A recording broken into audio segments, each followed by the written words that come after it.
And now we'll just have that 15-second delay that I warned you about that Facebook is famous for as they stream it over and we connect to our mighty mystery fans. Everyone's so excited to talk to you today, all the way from Dublin. Yay! And we are live. Welcome, mighty mystery fans. I'm your on-air host, Sarah DeVello, and I'm thrilled to be hosting Eithne Shortall all the way from Dublin today as her book, Three Little Truths, makes its U.S. debut. We're thrilled to have it stateside, thrilled to have Eithne with us today. Eithne, welcome. Tell us about your book. Yeah, thank you. Thanks very much for having me. So my book is Three Little Truths, which I have beside me, like this. I love the cover so much that I'm proud to be caught beside it regularly. Three Little Truths, it's about three women living on a suburban road in Dublin, middle class, quite affluent area, but it centres around the character of Martha, who moves to Dublin from another part of Ireland in mysterious circumstances. And she manages to get her kids into the local secondary school, even though it's oversubscribed and nobody else living on this road can get their kids in. And nobody knows why she moves, and she's avoiding all questions. So there's a neighbourhood WhatsApp group on Pine Road, and they're determined to get to the bottom of it. So the book is interspersed with all these WhatsApp conversations between all the residents. And so, yeah, Martha is the focus, but then we also have the character of Edie, who's in her 20s, and she has, you know, she's married, she's got a house, and she wants a baby, and she's really trying to get in with all the neighbours on Pine Road. She wants to be one of the girls, and she's very nice, and she's probably trying too hard, and she's also trying to figure out why her husband isn't as eager to have this baby as she is. And then the third character is Robin, who's moved home to live with her parents, bringing her 4-year-old son with her. Her relationship that she leaves behind, well, I can't say too much about that, but that's the mystery, basically. And these three women get to know each other, and it turns out that in ways all their stories and all their lives are interconnected. Ooh. Well, I know I am hooked. I love your gorgeous US cover. Oh, it's so stunning, and I like it more than the UK cover, to be honest. So yeah, I think they did a great job with it.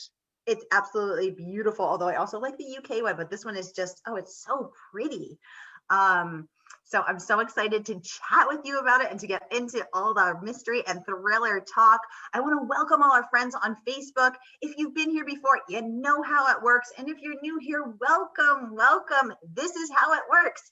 This is your time with the author. We give you direct access so you can ask our featured author of the day, Eithne Shortall, any questions that you have about her process, about her practice, about her writing, about her books. You can ask anything that's been weighing on your brain, except for the ending. We're not giving that away. So go ahead and type your questions in the comments box, and my partner in crime, pun intended, Margaret Bernard, will get that right over to us. So I'll be monitoring the chat box. Margaret will be managing things on Facebook. So go ahead and get your questions going. Now, I know it always takes me a minute to think of them. So while that's happening, I have got to share just a few words of the incredible praise that Eithne has earned with this book. So Pop Sugar naming it one of the 21 most exciting new releases hitting bookshelves in October. Wow, I love Pop Sugar. Betches, another favorite. Who doesn't love Betches? Naming it to their fall 2020 reading list. And CNN, wow, including this in their best books of October roundup. Eithne, incredible praise. Also earning praise from industry review places, Publishers Weekly, Kirkus, Booklist, Publishers Weekly raving Shortall explores the fine line between friendship and enmity. In this thoroughly enjoyable novel centered on a group of women neighbors, readers will soak up this smart, entertaining plunge into a community's dysfunctional culture. Secrets and subplots abound. Ooh, yum. I love a good subplot. Kirkus raving that you tackle many complicated issues relating to self-esteem, parenting, interpersonal connections. This is a lighthearted romp through an Irish community filled with characters that are as dysfunctional as they are delightful. Wow, I love that. Booklist chiming in with this is a combination of Sally Hepworth's The Family Next Door and Leanne Moriarty's Big Little Lies. Who didn't love that? This work is an excellent exploration of the inner workings of one Dublin neighborhood, a top-notch read for those looking for depth and a little humor.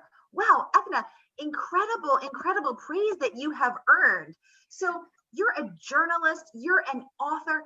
Tell us from a craft perspective, how did you go about writing a book that gets that kind of praise, that is deep, that has all those subplots? Tell us about that.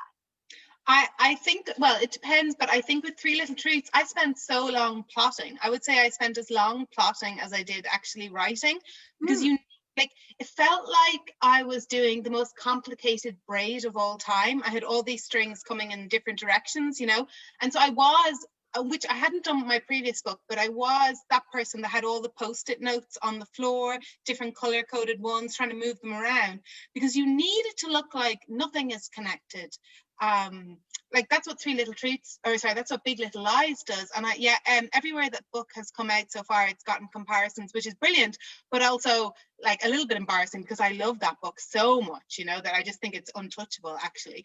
But I'm honored, of course. And I think that's what that book does as well. It tells you individual stories of 3 or 4 characters, and yet somehow by the end they're all the one story, you know. So actually it kind of makes it difficult to say what it's about, because if you give away too much, you're telling what the connection is between all the characters, I guess. Right, exactly. And it's such a delicate balance. Well, first of all, how long did it take you to write this book? Let's focus on the plotting first. How long did it take you to plot it? Then how long did it take you to write it soup to nuts, A to Z? Tell us about that. Well, the whole thing, like the whole first draft, it was the quickest book by far that I've ever written. It took 3 months, which was, for me, is so fast. Usually my books take 9 months. It's like, it's a pregnancy usually, you know. But this one was very early. No, but what happened actually was I had spent 6 months writing a book that I just couldn't finish, that I hated, that I, like, it's so easy to say this after the fact, to say you spent 6 months doing something you hated, because I can say that in one sentence, but to live that day in, day out, look, it's not like I was down the mines, but it's a horrible feeling to go to the desk, a job that should be joyous, and to feel like it's torture, you know. And so after 6 months, I scrapped the book completely that I was working on. I was 3 months away from my deadline at that point, so I started writing the book I was thinking about, which was Three Little Truths. And so I wrote the first 20,000 words in a week, which was just phenomenally fast. And then after that, I had to go and plot, and that took, I don't know, I would say half the time was plotting and half the time was writing.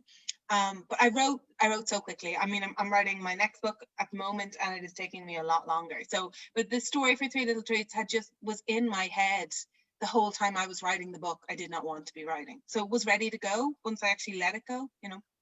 Wow, I love that.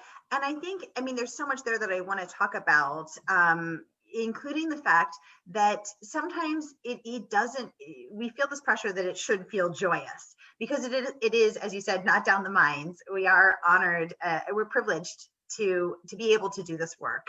Yeah. And yet sometimes it is really hard, and sometimes it doesn't come easily. So how do you, as you know, an experienced author, as a journalist, how do you know when it's time to just keep pushing, keep chugging, keep making yourself do it, and when it's time to just walk away? I find that question so hard, and I would like to ask you that, and every other author that, because I just find that so impossible, because writing, up until the point, well, I don't show it to anyone until I send it to my editor or my agent. So up until that point, you're completely on your own, and you start to feel insane, because you're like, has what I've written, is it great, or is it like, have I actually just written all work and no play makes Eithna a dull girl over and over again when I go back, you know? Like, you step away from the desk and you think, what did I actually do there? And you read back over it and you're like, is this terrible or is this great? Or, you know, it's probably somewhere in between. I don't know is the answer. The reason I stopped on that book after 6 months was I physically could not make myself write another word. You know, I just found it nauseating. I felt ill at the idea of having to do it. And I felt a lot of pressure, because I had been paid in advance. I had already received money for the book. and I'm a good worker, and I was a good student, and I give my stuff in on time, and I felt like I must deliver this, but no amount of money was worth it, because a book, it's a piece of art and it's a piece of you, and you don't want to put it out if you're not happy with it. But I mean, I don't know. Do you have an answer to that question? How do you know when it's worth continuing with, and how do you know when it's worth getting rid of?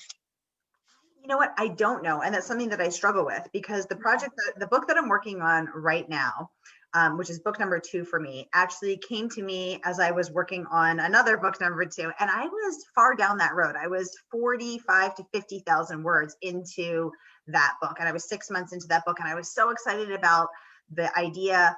But it just wasn't happening for me. It just wasn't coming to fruition. And it wasn't, I was struggling and I was flailing. It was really a bit of a flail, which is not, exactly. That's what it was. A drowning flail, a drowning, choking flail. Exactly. That was it.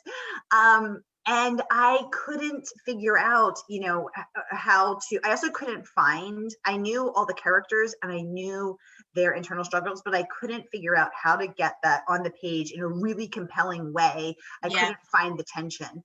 And then I realized that maybe I just wasn't, maybe there wasn't a story there, and maybe I had thought there was, but maybe it wasn't going to be a long-term relationship. Maybe it was just more of a fling.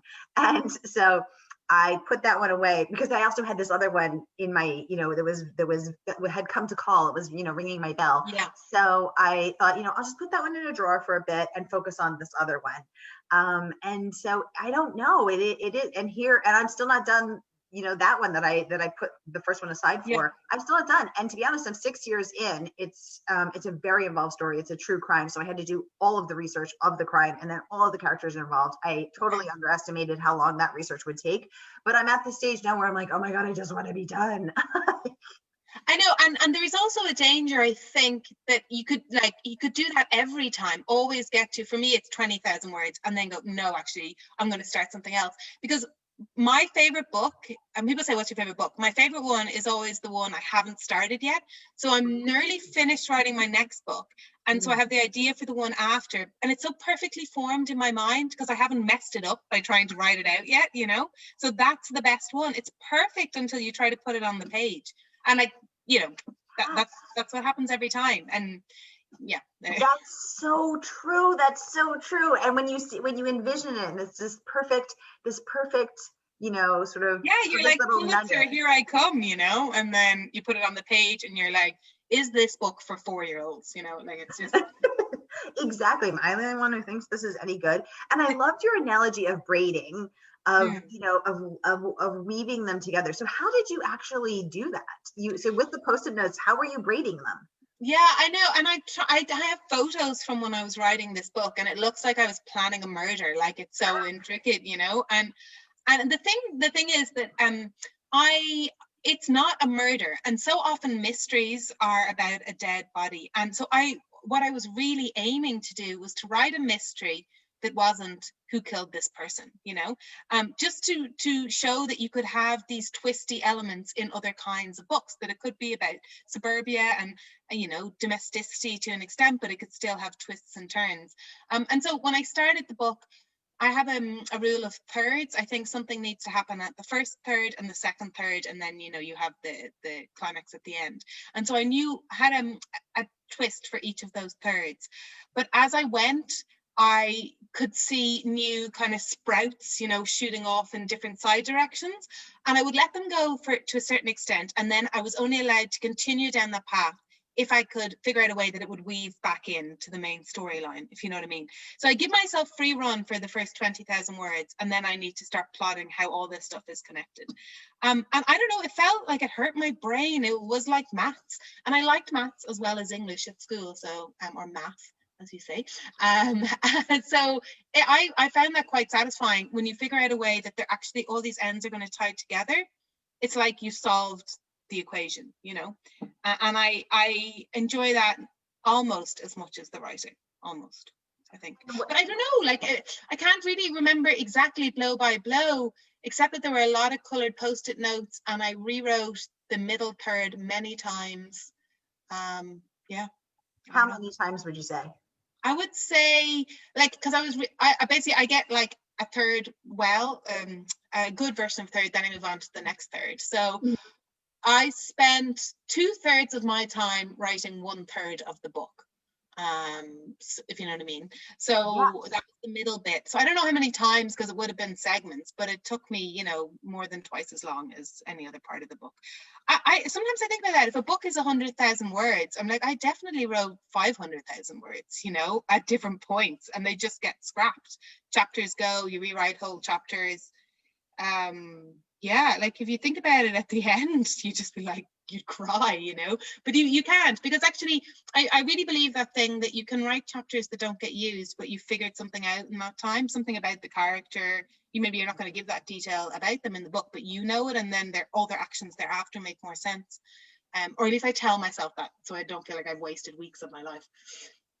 I love that. And it's so interesting that you said that about, you know, if your book is 100,000 words, you can be sure you've written 500, because one of my questions to you is, as a journalist, and, you know, journalists have to be so much tighter. You don't have 100,000 words. You don't have 10 hours to sit and read this book, or 15 hours, or however long it might take a reader to read that story. So I was wondering, has that taught you to be, or forced you to be, a tighter reader? You know, they always say, like, you're an underwriter or an overwriter. So you end up with just a skeleton and you're like, oh, I got to flesh this out. Or you end up like me with a bloated corpse and you've got to, you know, tighten it up. Which one are you? And well, I think that journalists, like a lot of journalists write books, you know, or they go from one profession to the other. And I used to be a full-time journalist. I'm not anymore. But the good sides of journalism for writing are, you can take critiques, you can take criticism, you can take edits. You're also really good with deadlines, although with the current book I'm writing, that's not the case, but I blame the pandemic. But there's loads of good sides. But I do think the downside that you have to fight against when you're a journalist is that inclination to underwrite, to just give the basic facts. This happened, this happened, this happened, and not really, because in journalism you don't give the atmosphere and all the thoughts that go around that. And so I think that when I'm writing books, I'm really fighting against this craft, this completely different craft that I honed over many years, which is keep it as short as possible, you know. And that does work for journalism, but it doesn't work for a book, because if you're paying like $18 or whatever, you know, you don't want 2 pages. So you know, you got to keep going. And so I do. It's not the word count. It's more that I can skip descriptions and just like write the dialogue and not bother with the in-between bits, you know. And so I have to go back and fill that in, and you know, I basically do the journalist version and then I go back and do the author version, I guess, you know, and kind of decorate it a bit, I guess.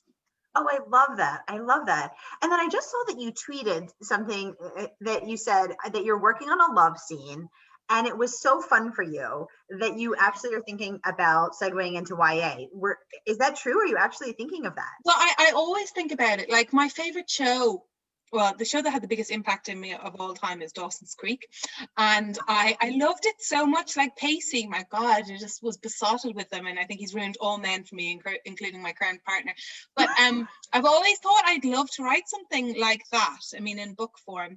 And I love teen movies, and I like books about teens. What I was tweeting was that it's one scene in the book I'm working, there's one teenage character, and there's a scene where him and his girlfriend get together, and I loved writing that because I just think young romance is so exciting. I mean, it's more of a challenge to write about married relationships or long-term relationships, because it's not the sparky spark and it's not the doom at the end. It's the in-between, and it's not less interesting, it's less dramatic. And so you have to show how, you know, emptying the dishwasher is actually a sign of forgiving the other person, or, you know, putting the bins out means I love you, or, you know, something like that. But the drama of young love, when it's like, if you don't understand that these lyrics I love make me think of you, you know, I will die now, like the absolute drama of it. And so I have actually been thinking about during the pandemic that I would like to write a YA novel, and an editor spoke to me about that kind of vaguely earlier in the year. And yeah, it's definitely something I have in the back of my head that I would like to do. And I have a couple of ideas, but yeah, I haven't fleshed them out. That idea isn't like living in my head, pushing at the edges, but it is something I would like to do for sure. So you want to try different genres, and then do you think you'd come back to this mystery element, or would you be dual, or would you jump, or or you're just Yeah, gonna like, see how it goes? when I wrote Three Little Truths, I wrote it so quickly that I thought, oh, 3 months. I mean, there were redrafts after that, but 3 months first draft, that's great. That means I can write, 3 books a year. But I mean, that was just a fluke. That is not what's happening.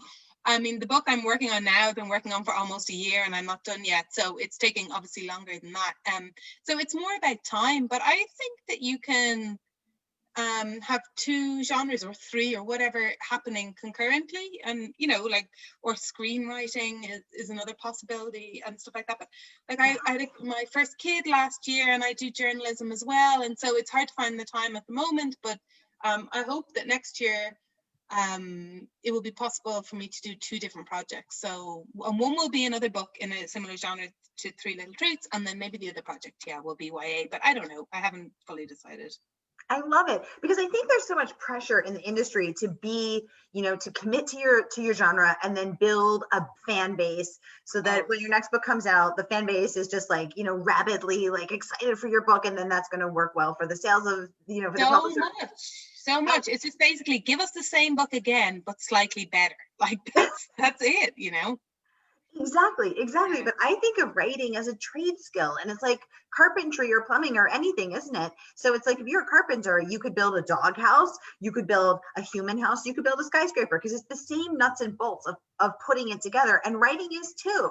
You could write a YA book, you could write a mystery book. You could write, a piece for a paper, a newspaper, in your journalism career, a magazine. It's the same ability to tell a great story and make these people, the subject, relatable to readers. The problem is marketing, I think. Not the problem, but the obstacle is marketing, and I can understand that, because I go into a bookshop as a consumer. There's loads of books. I just want to know by the cover and the author's name what I'm getting, but and so if I go to my agent and say, oh, I've written a YA, I don't think she'd be doing cartwheels delighted about it. But I think I think it's okay to branch out and take a chance. And anyway, people use pen names and stuff, but I used to worry a lot about the pressure to stay in your lane and write the same kind of book. But I don't think you can have longevity in this career if you only do things to order, which I felt a real pressure to do at the beginning, but less so now. Yeah, exactly. And I actually interviewed Dean Koontz last Tuesday, and he was saying that when his career really took off is when he stopped doing what the publisher and the marketing people were telling him to do and writing within the box that they sort of created for him. And they were like, this is what sells. And his books were doing okay until then, but then he just had to follow his heart. He just had to rip through those constraints and, fly free as Dean. And I'm saying that, not Dean. He probably would not say that. Dean's like, stop misquoting me. But that's when that book would just took off, because he was writing with an authenticity and with a realness, and people could feel that and resonated with them on the page. And that clicked in my brain because people can sense that energy. Yeah, and he's writing with his heart. I mean, the reason I was writing a book that I scrapped for after 6 months was that I was trying to write a book that was exactly like the last book I'd written, and I could not do that. And so then I wrote Three Little Treats in 3 months because it was the book I wanted to write. And so, yeah, I definitely think there's something to that, but it's hard, because writing is your job as well. And of course you want to keep getting work and that kind of thing. But yeah, I just think you have to follow your heart and hope for the best. I love that. So in this book, well, first of all, what's the inspiration? Do you know where it came from? Did you see something? Did you experience something? Did something happen in your Dublin neighborhood? Or did it just arrive as a fully fledged idea and it just, two bits. One I just had this, I was on holidays in Ireland with my boyfriend at the time, and I just had this total image of two women sitting in their houses. It was the road I grew up on in my head, sitting in their houses across the road from each other, and both had just moved onto the road, and both had kind of skeletons in their closet and in their background that had brought them to the road. And I instantly could see them sitting in their houses talking to their family members, and I knew what the connection was. And in the book, that connection isn't revealed until near the end. I mean, the rest of the story, there's so much more that I didn't know, but I had that. And then the other inspiration was my mom and dad still live in the house that I grew up on, and my mom is in the neighborhood WhatsApp group, and it's called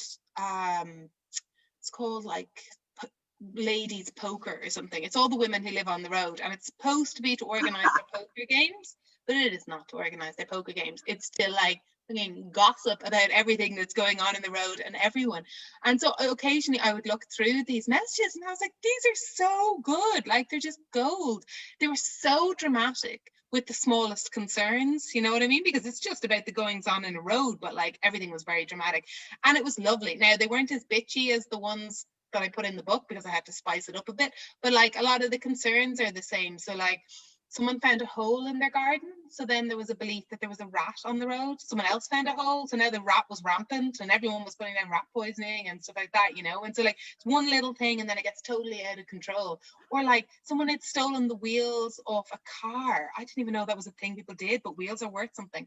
The tires, so they, in the middle of the night, it's a fancy car that was parked on the road and someone had come up in the middle of the night and got the wheels off in 5 minutes, and someone had security footage. So this was the talk of the WhatsApp group for a week, you know. So I just like, I loved that stuff. And so I wanted to make WhatsApp a big part, neighborhood WhatsApp a big part of it. And so I put in these conversations.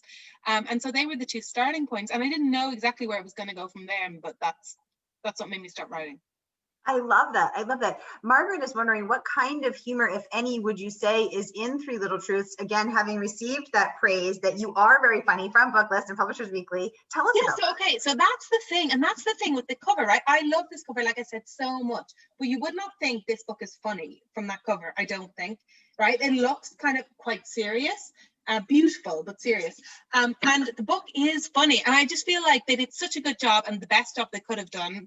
But it's the one thing that maybe doesn't get across. There's definitely humor in it. If you don't want humor, not the book for you. If you do want humor, it is the book for you. I mean, it's not slapsticky. It's like, you know, like suburban people just being a little bit ridiculous, as we can all be.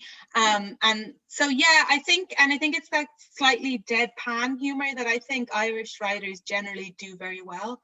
People ask that, like my book before this, Grace After Henry, was about a woman whose partner has just died in a bike accident at the beginning of the book, and she's trying to move on without him, and then someone comes into her life. But and that, it was actually quite funny as well, even though that premise doesn't sound funny. But I do think, if I can toot my own horn slightly, that I am good at balancing the light with the dark. And I think that's slightly a national trait. Like some of the best jokes I have heard in my life were at Irish funerals. Like, it's just like, it is when all the best jokes are brought out, you know. And I just think it's a cultural thing, like that we are funny when things are a little bit dark. And so, yeah, the book is funny. I love that. I love that. That's for Margaret and anyone else to decide, but yeah. Oh, that's fantastic. Yeah. And it's so true. And over here, Margaret's reminding me, we have Nextdoor, which is the same as WhatsApp, but it's by your neighborhood. And so you can join Nextdoor. And it is very funny. My friend Amy lives in New York, and there was this drama about who owned the red cat. There was a red cat who was going around and eating everyone else's food. And who was the cat? And they started calling him Rusty, and Rusty the cat was very mischievous, and he was doing all these terrible things, and he wasn't wearing a collar, and blah, blah, blah. And then somebody posted a photo of Rusty sneaking in their yard, and Amy realized with horror that it was her cat. But she didn't want to admit it because she didn't want to be like, you know, that was me. We had a big, on where I live now, our resident group or whatever has had a big who owns this cat thing for ages. That's been going on for ages. But we still don't know the answer. She has a collar. Her name is Penny, but we don't know where she came from. There's no more information. That's interesting. I didn't know there was Nextdoor. Right. That's even better, probably.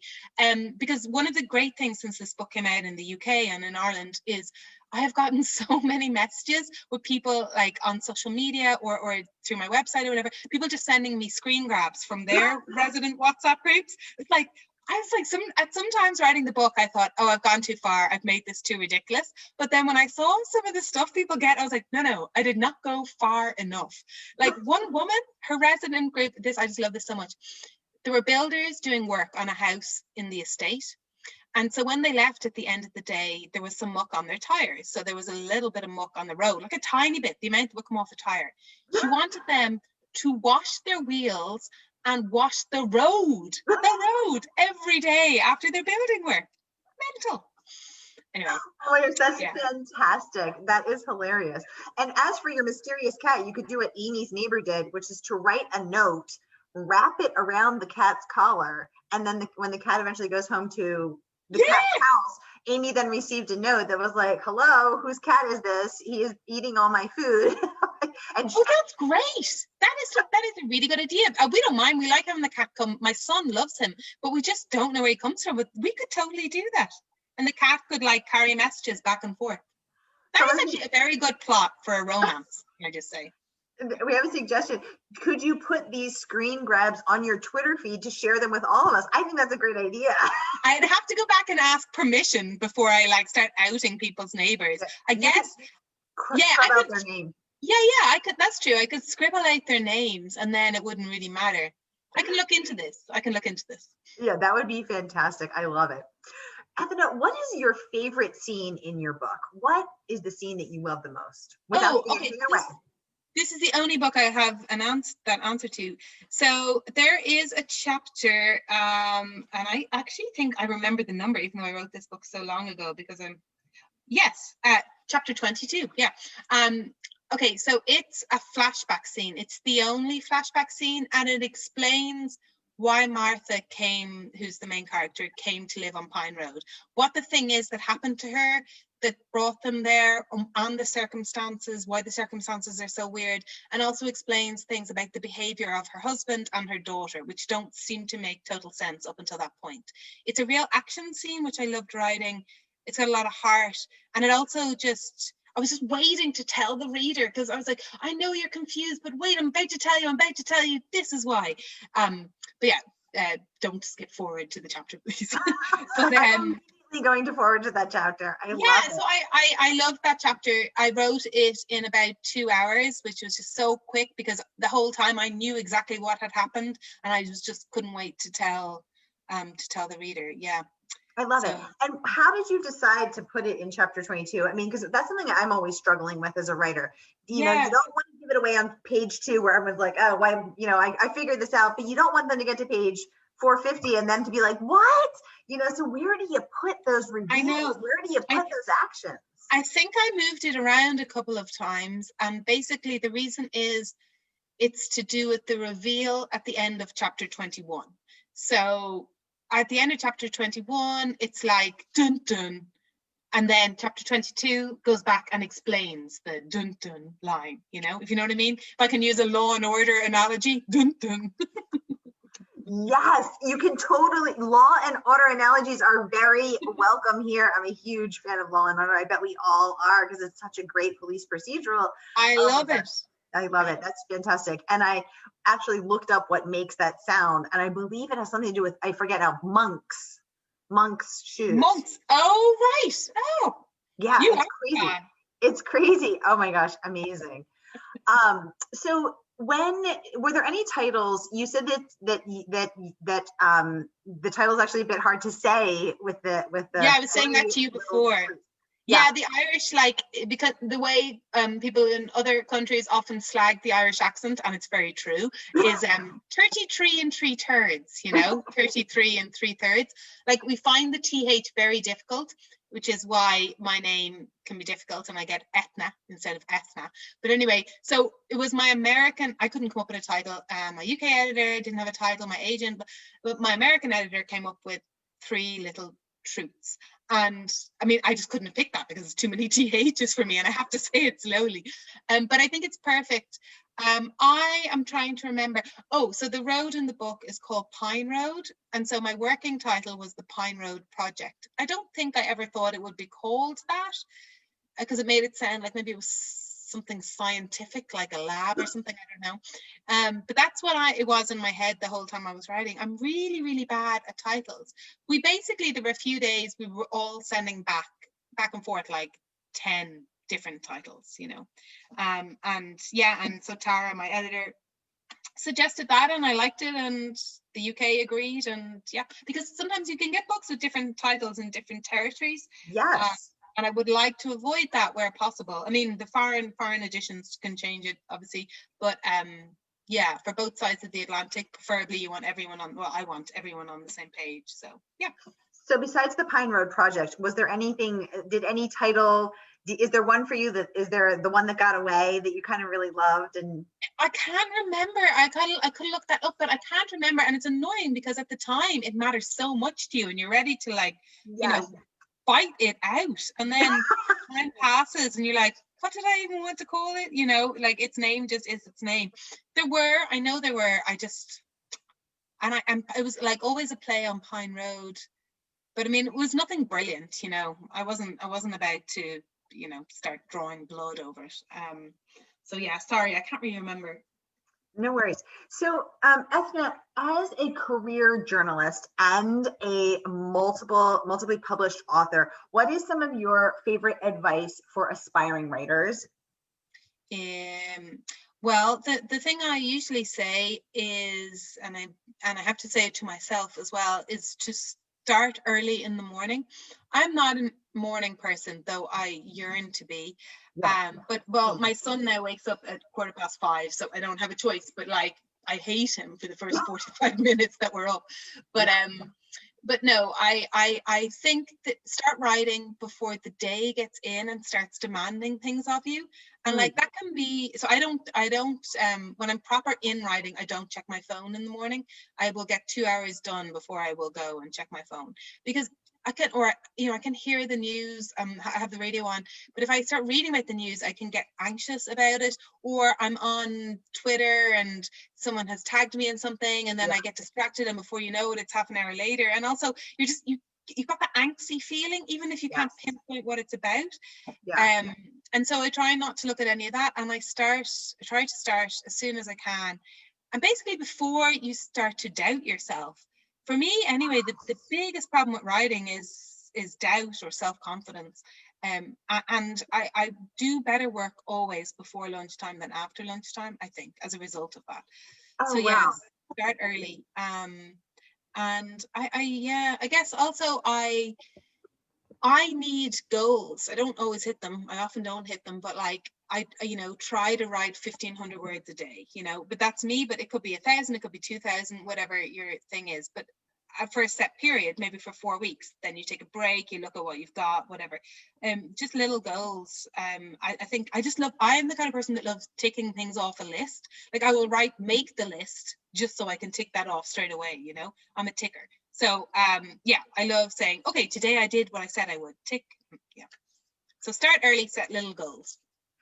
And I think you're bringing up something that resonates with all of us, which is that it's very easy to get distracted. So I know I often will tell myself, you know what, I'm just going to wake up, have my morning tea and check the news or check Twitter, check social media, and then just get that stuff out of the way so that then I can sort of clear the decks and be focused to write. That's what I tell myself every day. And this is apparently a lie, a fallacy that I continue to believe, because as you said, you get sucked down, and the news right now is so anxiety inducing. It's so terrifying. That it's very hard to transition out of that anxiety state. And then, as you said, someone tags you, and then oh, I should retweet. Oh, I should retweet with a photo. Oh, where's that photo? And then you blink, and half an hour, 45 minutes has gone by, and Absolutely. Now you get sucked down. So you don't even pick up your phone. You just get right to it. Yeah, well, absolutely. And the thing, exactly what you say is exactly right. You think, and I think, oh, I'm going to clear that out of the way. But that's not, it's easier. It's easier to deal with a tweet, because even though it makes you feel worse, it only takes a few seconds. Or to read a news story, it takes 2 minutes. But to write a book takes months, years, so it's a lot more appealing to be able to go, oh, I dealt with Twitter, tick, than I wrote a book, tick. So absolutely, it's like a small manageable task, but actually it makes us feel worse. But it's so hard not to check in on what's going on, not to reach for your phone. Exactly. Margaret's saying, but what about taking the dog out? Or for you, I guess, your kid. Yeah. Well, actually, I find that great, like playing with him. And when my parents are away, we mind their dog. And I love that excuse to go for the walk in the morning, especially if I'm working from home, which I always am now, because it feels like I went on my commute to work and I brought the dog, because I used to, back in the old world, I used to cycle to work, and I love that separation of home and work and just that little bit of exercise. Actually, I think taking the dog out is great, but you need to not consume the news. Well, you can do what you want, but I need to not consume the news whilst walking the dog, just in your head, I guess. Yeah, exactly. I love that. So Eithne, one more question from me, and that is, what do you think, and this is something I ask every single one of my guests, what do you think the number one most important tool as a writer is to writing a page-turning, suspenseful novel, the one that keeps people up till 3 a.m. thinking, just one more chapter, I have to read just one more chapter. How do you do it? Okay, let me think. Because I haven't figured this out yet. I mean, I'm doing my best, but I can always get better. So I think that the one thing I have achieved that helps is to get rid of the ego.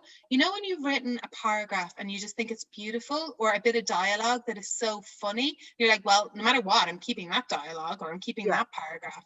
That usually means they have to go, because you're thinking about it as a paragraph or as a line, not as part of the whole story. And I think if you're going to keep the pace going, you can't get segued into beautiful paragraphs. You know, you got to keep going on the pace. And you need to, when you read back, or when I read back over it, I try and read it as if I'm not me, and there's no ego, and I'm so cruel. And I put an X through all the things that need to go. It will probably take me another week before I can get up the guts to actually press delete on that stuff. But I can say, yes, it's beautiful, but it does not serve the story. It does not serve the story. And I also, myself, a thing I'm still learning personally, is the beginning of the book and the beginning of chapters. What I do is I establish the scene. You don't need to establish the scene. So I'm always going back and seeing that I've done that, and just cut it, get right into the action, start the chapter on action, start the book on action. I mean, you know, you need to take a breath every now and again, but often establishing paragraphs aren't necessary. You know, it's more for you to get into the scene. That's why you've written them. But actually, I often find if I delete the first paragraph of the chapter, it still makes total sense, and it's actually a little bit punchier, personally. Oh, wow. I love that. So you do end up writing them, but then you go back and you mark them for deletion. Yeah, exactly. exactly. Putting yourself, you're easing yourself in. Yeah. It's like, we should delete this. It's okay, Eithne. This is Eithne to Eithne. It's okay, Eithne. You can have a week to really think it over. So, yeah. And then, gone. Yeah. Oh, I love that. Oh my gosh. Well, this has been absolutely amazing to host you, Eithne. Congratulations on your incredible, incredible book. Again, I just have to shout it one more time from the rooftops. Pop Sugar, 21 most exciting releases hitting bookshelves. Betches, I freaking love Betches. Making the fall 2020 reading list, and that is high praise because they are Betches.